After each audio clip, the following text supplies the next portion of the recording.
Look at what Maxine Waters said and the implications of what she said.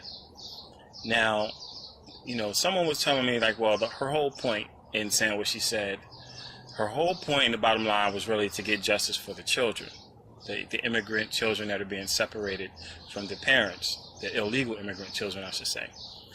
Now, what she said was, if you see, she talked about Sarah Huckabee Sanders being asked to leave a restaurant.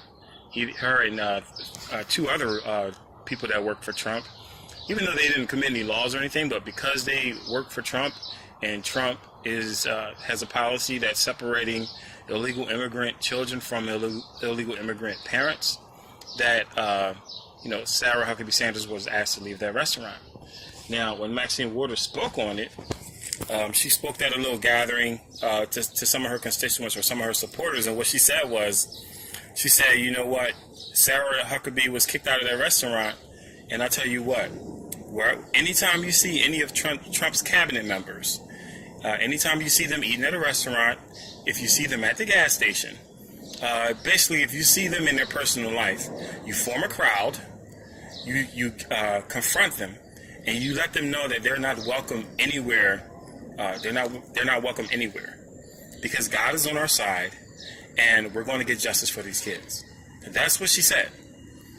And there's a lot of backlash about it. Now, I want to talk about the implications of applying what she said. Now, what she appealed to was what she perceived to be an injustice. And you can say she appealed to God. Let's start there. She appealed to God, and she felt as though God is supporting her position, because God is against the injustice that's being done.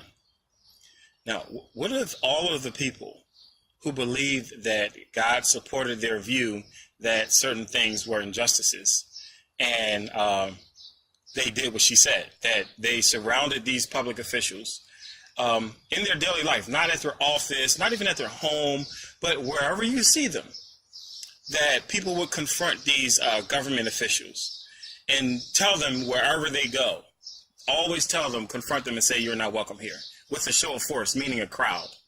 There are people who believe that abortion is a terrible injustice.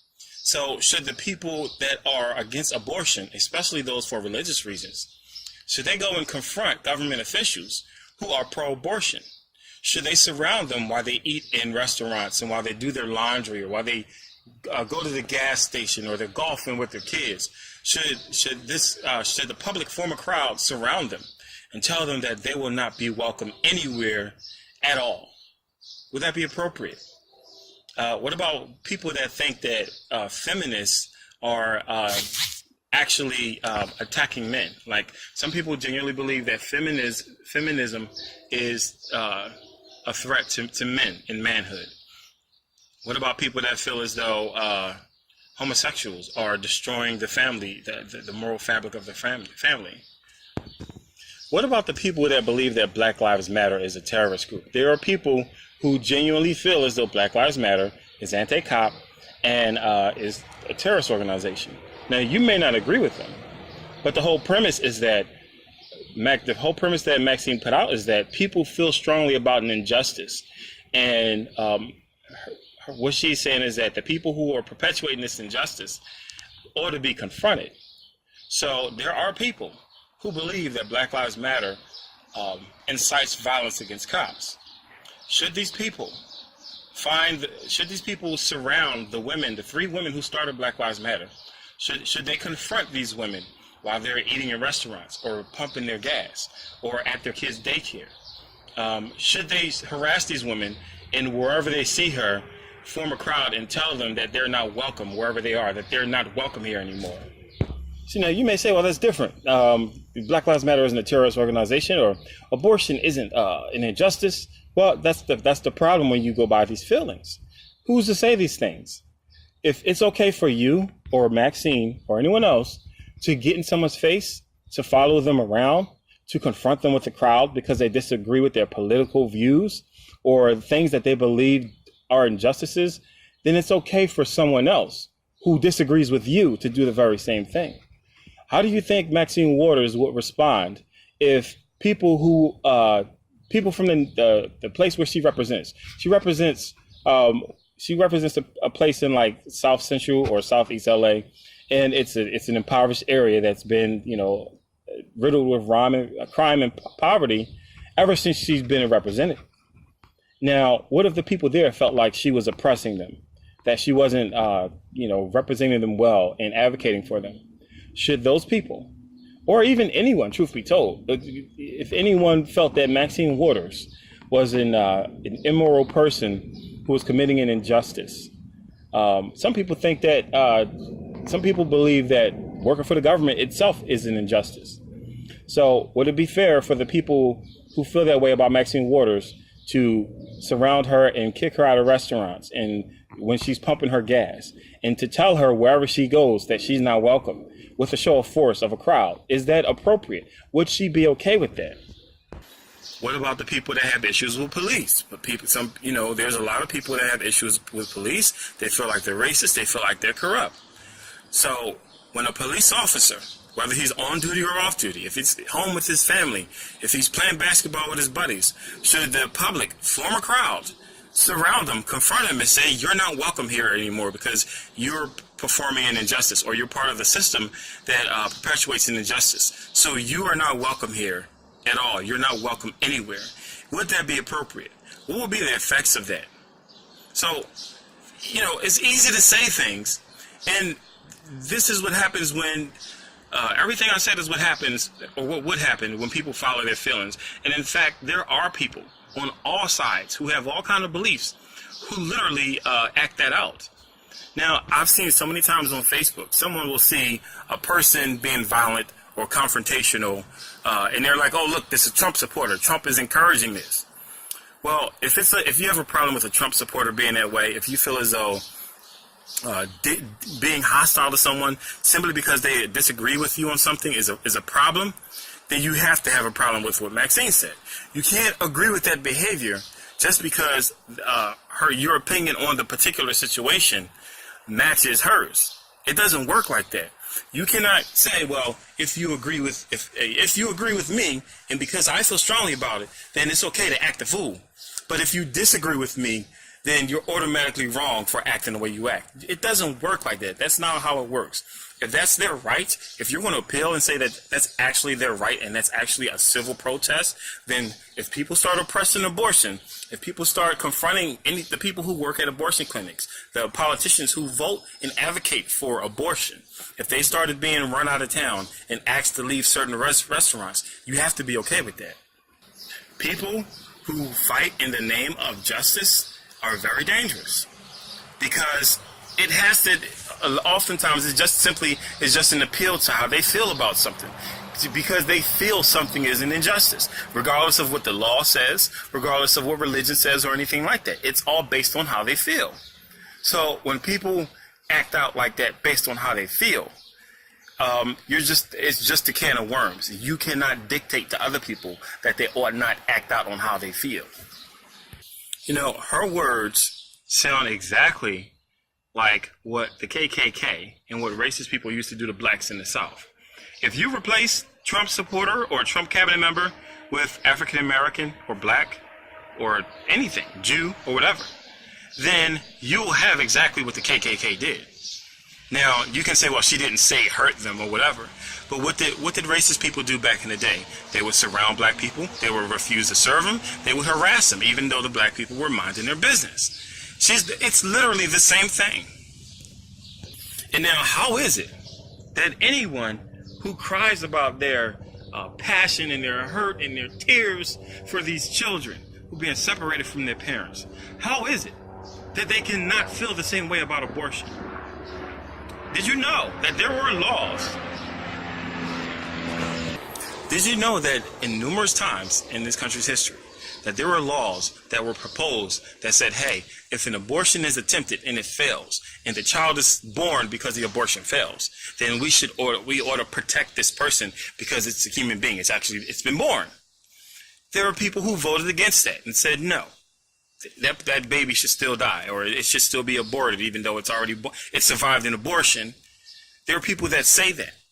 There are laws. There's a study that came out, at least one, There's a study that came out that said that at a certain stage in development, it's either 20 weeks or 24 weeks. At a certain stage in development, babies can feel pain because they respond to certain stimuli. And this study, people concluded that babies can feel pain. So some people came up with they drafted a bill and said, let's outlaw abortion when the baby is at a certain point in development, because at this point the baby can actually feel pain. And if you don't know how abortions are performed, they are when the baby is very underdeveloped and they're really small and tiny, they're sucked out of the uterus, the womb. But then when they're older and they're more developed, they are literally pulled apart limb by limb. Like they literally take tools and pull the baby's legs off and pull them out, and that's how the abortion is performed. You don't believe me? Go look it up. This is not a conspiracy thing. This is how it's actually done.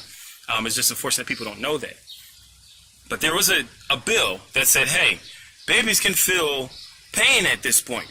So it's inhumane to terminate the pregnancy because they'll actually feel it. Do these same people who cry tears of rage and they're so tore up about illegal immigrant children, do they feel the same way about these babies that it's been documented that they can feel pain? Do they feel the same way? They don't. This is just a big joke. It has nothing to do with the children and has everything to do with hating Trump. You know, Hitler blamed the Jews for all kind of things. One of the things that he accused them of was basically sabotaging the country, stabbing them in the back during World War I. Hitler viewed the Jews as inherently evil. He viewed the Jews as, materialistic, capitalist, evil people. Like, that's what he talked about. That was what there are different reasons why he didn't like them. But you see what happened when he viewed them that way. You saw how he treated them. And when you view people that way, when you view a group of people that way, that is exactly how injustices happen. That is how heinous things happen. They happen in the name of justice. They happen in the name of protecting something else. It always happens that way. Hitler played the victim role. Hitler played the social justice role. As a matter of fact, if you stay tuned to my channel, I'm going to show you some videos or some quotes from Hitler talking about social justice. Hitler, the mentality that Maxine Waters displayed and what she shows and what she encouraged everyone else to show is so dangerously close to Nazism, totalitarianism, all those words. Like, it is so dangerously close to that if you don't open your eyes and if you don't realize that you feel strongly about the immigration laws and the controversy that's happened and all that stuff, but you got to realize that the people who are in the public space who are advocating against that stuff, you may listen to them and say, yeah, they're representing me because I feel strongly about this and they feel strongly about this, so they're doing what I want them to do. That's not always the case, and I would venture to say that a lot of times it's not the case. Oftentimes, the people that's at the forefront with the loudest voices are an extreme version of what the public actually is asking for. And you have to be careful. You can't just assume that because somebody pretends to be woke or because they pretends to care about something that you care about, that their entire view on the whole thing is actually the same as yours. So I'm going to make a video showing how Maxine Waters herself responds when she is challenged by people. The way that she should challenge, or even on a lesser scale, the way that she says that other people should challenge the Trump cabinet because of injustices that they see. We're going to see if she's consistent and if she would tolerate that if people approach her in that same way, either other politicians or constituents or reporters or whatever. And we'll see. Someone said to me also, well, what Maxine Waters is talking about is no different than the civil rights movement with Dr. King. I'm glad that they were willing to stand up and to be bold and that sort of thing and not just sit back and type. You know, basically like that's what real activism looks like. Well, here's the thing. When Dr. King and when the civil rights movement happened back then, did they follow government? Did they single out government officials and harass them as they were at the gas station or eating at the restaurant or refuse to serve them? Is that what they did? Because that's what Maxine called for. She called for a show of force, aka a crowd, and power and numbers and all that stuff. She called for a show of force confrontation and refusing to serve them and telling them that they are not welcome anywhere. So if you can show me where that's where the civil rights movement happened at, then we can agree on that. I wouldn't agree on that. I wouldn't agree that it's right, but we can agree that it's the same thing. But you can't show me that. I challenge anyone to show me that. And since we're talking about the civil rights movement, I'll mention it again. What group of people confronted people while they were minding their business, living their everyday life? What group of people refused to serve people? What group of people will confront them with crowds and say, you're not welcome here ever. You're not welcome anywhere. We don't like you. It wasn't the civil rights activists. It was the KKK. That's what the KKK did. So she's just simply appealing to the type of spirit that existed in the Democratic Party a long time ago. So maybe we shouldn't be surprised at all.